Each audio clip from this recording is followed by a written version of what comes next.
Welcome back to Shem's Universe. So today, guys, I'm going to go over why astrology is the hack to numerology. So when I talk about astrology, I'm talking about it from a Vedic and a tropical standpoint. Of course, Chinese astrology is a bit different, but they even have semblance there as well. And I'm not going to get into that today, as that's just way above. But we'll cover the basic portion of astrology today and why it does definitely hack numerology completely. So let's begin. So when we look at life paths, if you guys didn't see my last two videos in the last week or so with the biggest live numerology, you need to watch that first. You're not going to understand what I'm about to say. When you look at your life path, what you're seeing is, I have this expectation to be, let's say you're life path 1 to be a leader, an innovator. Let's say you're an 11, you're supposed to be some influencer. You're a 3, you're supposed to be famous, whatever. The life path doesn't exactly tell you how to obtain it. Now, in numerology, as an ideology by itself, what they try to do is they try to explain it to you via use your name number as an expression number. That was your life path in your prior lifetimes. Now you've carried over that sort of energy, and you have those skill sets that are with you. And then, of course, you might have some of the weaknesses as well if you didn't master them completely. That's why some people with expression numbers, they'll say, I don't even have any of those weaknesses, but I have the strengths. That's because you did good in your last life and you probably mastered all that. All right, so that's just simply how it is. In respects to astrology, the zodiac houses represent different aspects of numerology. And I'm going to go over master numbers in a separate video. Today's just for 1 through 9. All right. So if you're a life path 1 per se, that's the position of the ascendant, the first house in astrology.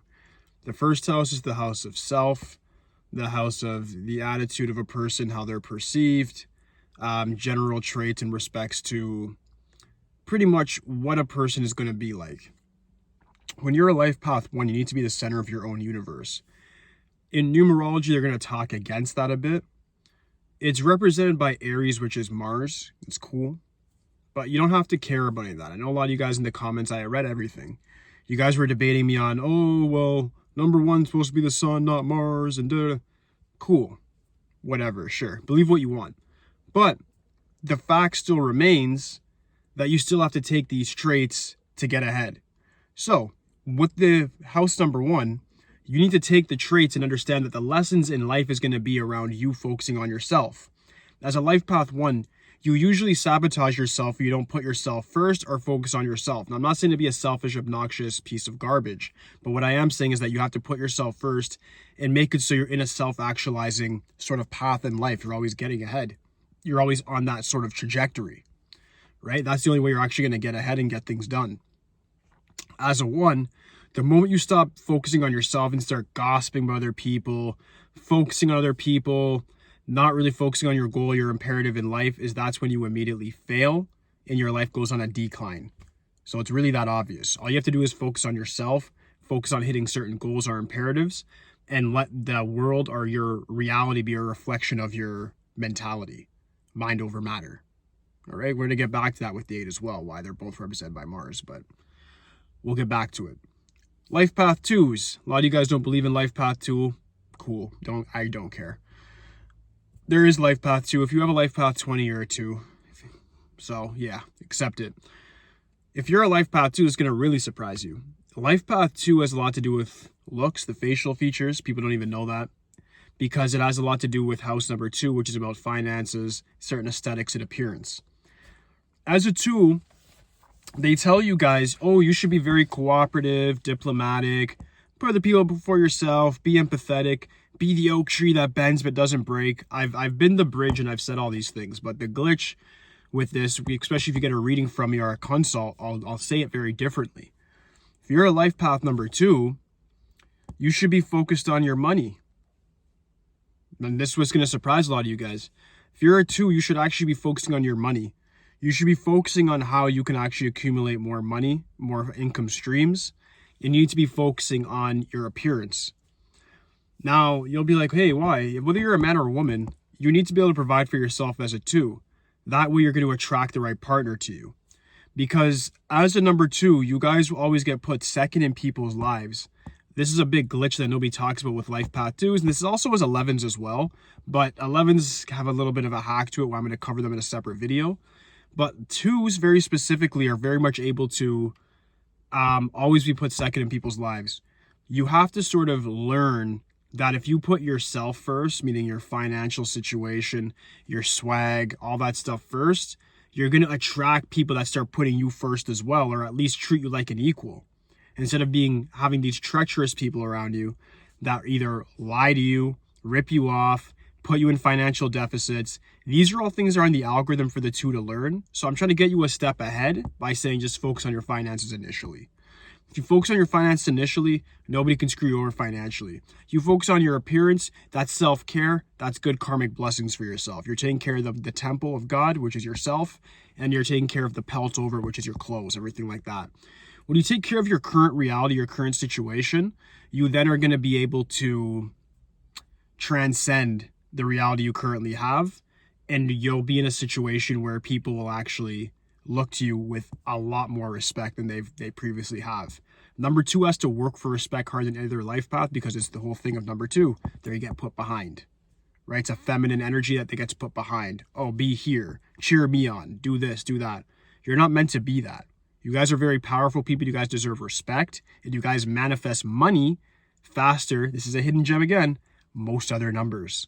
So you guys have that ability to be good politicians, good sports people if you want to be, psychologists, medical practitioners, all of these things you guys can do, but you have to focus on what your career goal should be first. Once you start putting the money and your appearance in first, you then find that life gets a lot easier. Number three, Life Path 3 is going to surprise you guys, because Life Path 3s I find don't do very well with conventional education. And the 3 in the third house has everything to do with that, right? It's the house of Gemini, communication. You got to figure out how you learn best as a 3. Do you learn best via somebody teach you in like a mentoring situation? Do you learn best through school? Do you learn best through just trial and error? You got to figure out what your version of education is, because once you know how to educate yourself towards your goal, you'll then find that you get that goal a lot sooner. The problem with 3 is that you guys suffer from inconsistencies and lack of discipline. But the moment you guys actually take the time to say, wait a minute, am I even respecting the person that's teaching me? Did I just go to school and flunk because I'm not smart, or is it because I didn't really respect the educational system? Right? So that's the thing. You got to figure out what you actually revere or respect in regards to a mentor. If it's going to be a program online, you're going to meet somebody that's going to mentor you, or if you're going to take the educational route. Some of you guys will. It all depends on what you actually want to do with your life. But moreover, education is going to be a big thing for you. That's actually going to bring you to the next level when it comes to manifesting the correct reality that you want, the utopian reality.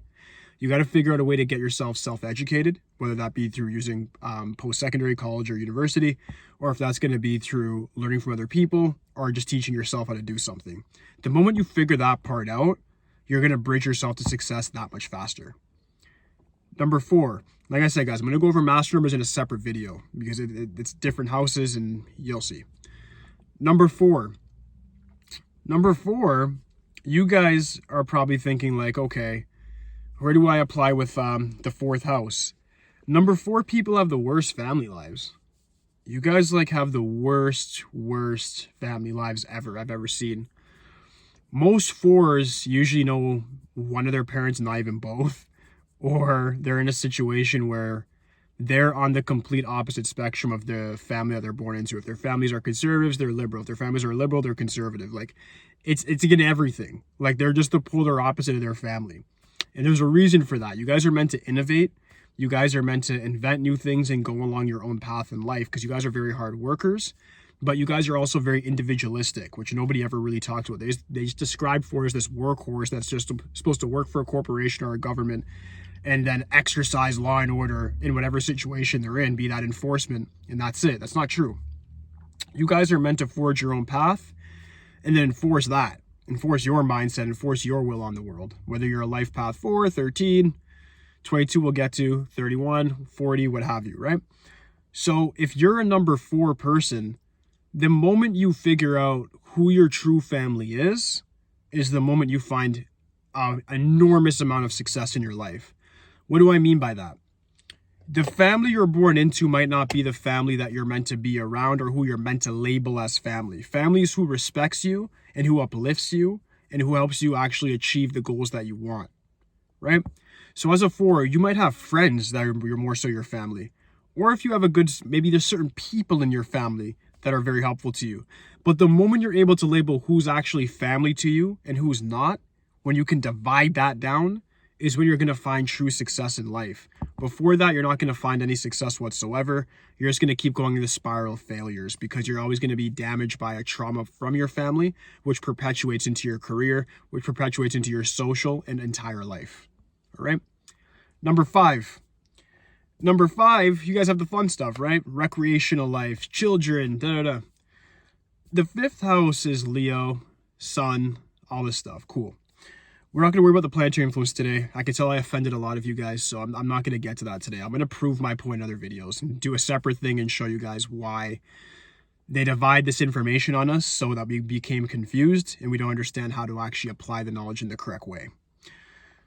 As a 5, you have to understand that your recreational life is actually very crucial to your success. So you guys are probably sitting there like, yeah, woo, okay. Your recreational life should be conducive to your career and conducive to the rest of your life and how you want to manifest things. Meaning, number 5, people always have a lot of opportunities. I've noticed even guys I know in the ghetto, guys I know in the upper class, middle class, whatever. 5s are always traveling. 5s are always finding a way to have fun. And I'm like, bro, like, you don't even have any money. Like, how you in Brazil? Like, I'm in Canada, right? How you in Brazil? How you in Ecuador? How you here? How you there? Oh, this guy, no, we went over here. Okay. As a 5, you need to weaponize your network. The 5 house is all about network, pretty much. It's your social life, your recreational life. Your family, 1, and your network, which could be 2, it's kind of the same thing. You need to figure out, the question you need to ask yourself is, how do I weaponize that to get what I want from life when it comes to a career or when it comes to just a lifestyle that I overall find exhilarating? The moment you can do that is the moment you're going to be able to have a more healthy lifestyle and, of course, attract the money and abundance and everything else that you want that comes along with it. It's really as simple as that. You guys have one of the easiest life paths because you have natural good luck. You got to figure out how to pretty much pivot that good luck to actually work for you. You got to employ that good social life, that good dexterity that you guys have when it comes to getting along with a bunch of people. You got to weaponize that so it actually goes in a certain direction and you're not just in Ecuador or Brazil one day, just doing random stuff in your 30s and 40s. You got to make sure you actually weaponizing the opportunities that you get to then actually hit certain landmarks when it comes to goals. Number 6, you guys have like a one that would throw you off a lot. 6 is about material transaction. When you look at the tropical astrology, the 6th house, and then health. House of Virgo, right? Cool. As a 6, you can hack your life path by, for 1, being extremely diligent with your health, meaning you should be a gym rat. Any 6 life path, be a gym rat. You have G33, all these guys saying you guys are like, oh, fat and da. You guys have the belly because of the shape of the 6. Cool. You should have an 8-pack then, or a 6-pack and a 6-figure income, right? Like that's that. It's really that simple. And I mean that, I don't mean that in a mocking way. I never want to mock you guys. I say things with a bit of a comedic presence at times to just be relatable, but never to mock anybody. We're all on this life path. We're all learning. So I just want to make sure that's clear before I even continue. No mockery. As a 6, you should be focused on fitness because it's a very big karmic lesson for you guys. You guys are Venetians. You guys are represented by Venus in that aspect, if you want to look at it from that way. It's really Mercury, but if you want to look at it from the Venetian standpoint, that's fine. You cannot be gluttonous. You cannot be addicted. The only way to avoid those things is by being a gym rat, whether you're a man or a woman, because that way you have a disciplined lifestyle that then transpires to other things. Same thing goes with the material transaction. You're supposed to learn through business. So by focusing primarily on business and fitness in this life, you'll automatically attract everything else surrounding the 6. Meaning if you have musical abilities, you treat your music like a business. You treat everything in a very business standpoint. You're very serious, very systematic. The moment you do that is the moment you achieve a lot of success. You take the gym seriously, that discipline then applies to business as well. So everything comes together, right? If you have further questions as a 6, hit me up in the comments or DM me, I got you. Number 7. 7 is always considered the loner energy, right? The reason for this is because 7s are meant to learn about interpersonal relationships in this lifetime. They fooled you guys to thinking like, oh, if you're a 7, you shouldn't even care about relationships. You're just here to learn and get wisdom and be spiritual and be to yourself. No, there's a lot of spirituality in connecting with other people. And truthfully, I think that if you just isolate yourself, you cannot be a true spiritual person anyways. You need to actually connect with everybody because everybody is one. We're not separate. Like the number 2, we are one. We're one being, one organism. We're all here as a vibration. So with the number 7, what you have to more so focus on is this. As a 7, you have to focus on how do I get along with other people, specifically in one-on-one relationships with like a potential partner. How does that go? What goes wrong? What goes right? How can I improve? Because you'll find that you're actually the person that's self-sabotaging the relationship by either overthinking, overanalyzing, over-obsessing over minuscule things that don't really matter. And I'm a 7 myself because I'm May 25th, so I have the 7 as a birth number. This applies to me as well, and I've done this in the past, and I've messed up relationships as a result of it. So it's fair. So I don't mean to criticize. Again, everything I say is it's meant to educate, but not bring anybody down. As a 7, you're not necessarily meant to be a loner. It's a time to actually have a healthy relationship with yourself first, and then as you have that healthy relationship with yourself, you should then reflect and see that in regards to a healthy relationship with other people. That's the way you'll know if you actually have that spiritual understanding or that wisdom that you're meant to obtain, obtain in this lifetime. Next one is we have number 8. Number 8's an interesting one because 8s, you guys are going to be like, spell money, right? Money, right? Somewhat. 8 is an interesting one that even had me a bit dumbfounded. 8's in regards to transformation, death, taxes, hidden money. Cool. Scorpio. Cool. So we can learn from the Scorpio. Like if you're number 8, which this is going to be a separate video anyway, where I'm going to explain to you guys why you should focus on the sign in accordance with your life path. I'm going to tell you guys why in the next video. If you're number 8, you need to be sworn to secrecy. You are not born in an algorithm of supportive people. If you're a life path number 8, you should be making moves silently. You should be making moves in the darkness. You should be moving militant. So you need to be disciplined, like how they say in the 8th house, keep your money hidden, pay your taxes. You miss 1 year of taxes, you're screwed as an 8. You're going to get wrecked. And in respects to transformation, you got to transform everything about you to obtain that success. And it's that journey that's going to get you there. You got to transform this, the mind. You got to transform that to be rock solid like iron. You cannot let anything deter you from your path to success. There's no excuse. Your heart has to be solid. You have to transform that to have empathy, but at the same time, you have to control it and make sure it doesn't consume you to the point where you make foolish mistakes that are not pragmatic to your purpose in life. You got to transform your physique. If you're fat, get in shape. If you're skinny like me, I got to get in shape. We can't be screwing around. We got to be transforming ourselves into the most weaponized version of ourselves possible. That's the purpose of the 8. I've said in other videos, you should be the most self-actualized version of yourself, the best version of yourself. And the only way to do it is to try your best every day. The moment you try your best every day, you start transforming every part of yourself, from the way you speak, the way your body operates because you're working out, the way your mind thinks because you have to think about everything that you're doing each day. And that comes with the ego transformation, right? So then you transcend who you once were to something else, all right? The secrecy part is very important. A lot of 8s, they usually announce things before they actually do it. I've learned this one personally. I've told people stuff, and then all of a sudden I notice, like, as soon as I tell this person, it screws up. And I'm like, that person's my friend. I told them. Oh, that's my family. I told them I started this. It always screws up. It's foolproof. You're supposed to keep things to yourself and let your actions speak. The less you speak and the more you do is the more success you're going to have as an 8 by far. I'll repeat that. The less you speak and the more you do is the more success you will have as an 8 and the more you will manifest. Stop talking. Just do it. Let people see it, applaud you for it, and don't even acknowledge it. Thank you. Keep it moving. Check something else off the list. That's all you need to do as an 8. I'll be expanding on that in further videos this month. Trust me. Life Path 9. Last one I'm doing for today. Sorry about the background noise, guys. Let me wait for this guy. Jesus. Thanks. Okay. Life Path 9. Nines, you guys are always thinking like, okay, who are we? We have these numerologists online making fun of us. Trust me, I know. I watch this garbage too. These people trying to make fun of you and bring you guys down. You guys are amazing people. You guys are extremely powerful people. And if I haven't said it to you, if you haven't had a consult with me, I'll say it to you right now. You guys are definitely a leader number.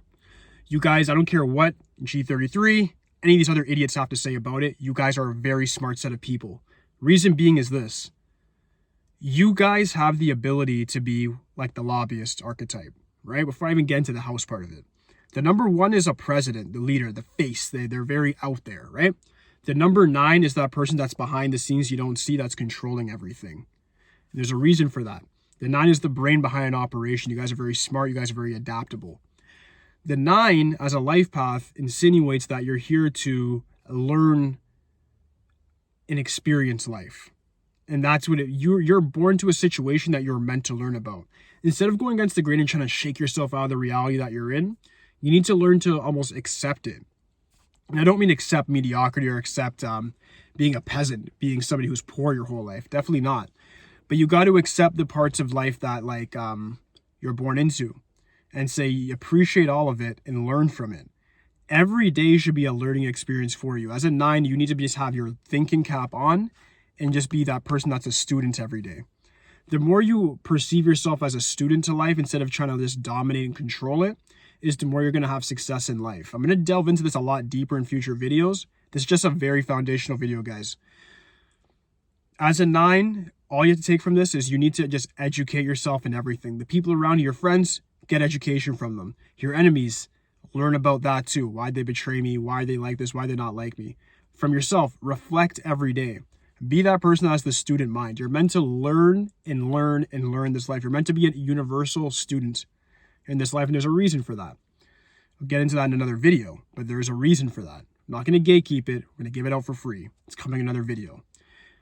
Today, all you guys to take from this is you need to learn from all of your experiences to then garner success. Whether it's a bad situation or a good one, you should always learn from each thing and then use it to level up. You guys are meant to have a lot of success through learning, and then you guys end up teaching other people in a very influential way. So the negativity that happens to you in life is actually what's teaching you something. And then through that trauma and pain, you're meant to help alleviate other people's pain from it, right? It means you guys are influencers, not a humanitarian, but you guys are influencers because you guys can influence the youth, for instance, or juvenile delinquents, or a word I can't say on YouTube, ape victims, right? Yeah, there's another letter in front of that I'm not going to say, right? You guys can help people out in that way. You guys are meant to be healers, counselors, teachers, masters, mystics, gurus, but you first have to be the student and learn from where the 9 has placed you. The 9 has placed you somewhere for a very specific reason, and the more negative it is the more blessed you are. Because you're meant to use that energy to then help you transcend to the next level and help other people get there as well. The 9th dimension is nirvana. It's heaven. It's where God is. There's a reason why you guys have to go through a lot of traumatic experiences, because you guys are meant to be the masters here that help other people alleviate their suffering. That's all I'm going to go into today, guys. Thank you so much for your time and having the patience to watch this whole video. I certainly appreciate it, guys. I appreciate all your support over the years. It just makes me want to do this even more. But thank you guys so much for your time today. There's going to be a part 2 tomorrow on master numbers. Then I'm going to get more deep into the astronumerics in this coming month. So thank you guys once again. My hat's off to you. Be back soon, guys. Peace.